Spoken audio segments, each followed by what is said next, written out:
Bonjour Boker Tov, j'espère que vous allez bien. Parashat Kedoshim, c'est Gouffé Torah, il y a plein de mitzvot qui se suivent, parmi elles la mitzvah de la Orla. Orla c'est quoi? C'est un arbre fruitier, par exemple un figuier qui pousse en Eretz Israël.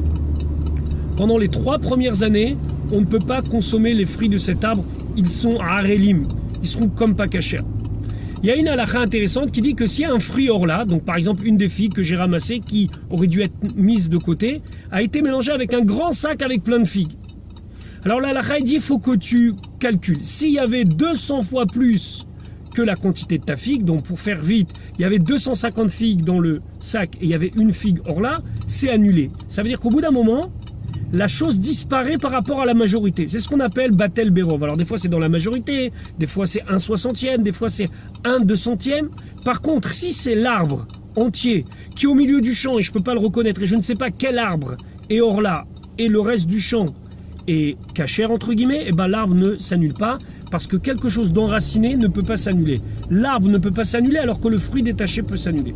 Il y a ici la solution, la réponse à une question. Question philosophique, pourquoi le peuple juif n'a pas déjà disparu, ne s'est pas déjà assimilé? Pourquoi nous ne nous sommes pas annulés par rapport à la quantité de nations qui se trouvent autour de nous? Et là, vous avez compris qu'il y a une allusion.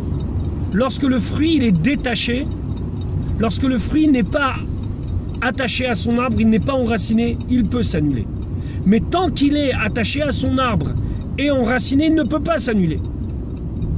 Tant que nous restons dans nos racines, dans notre Torah, dans nos mitzvot, rien ne peut nous faire disparaître.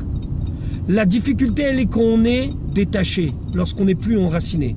Et c'est là que l'assimilation peut nous toucher et Dieu préserve nous annuler. Restons enracinés pour pouvoir exister.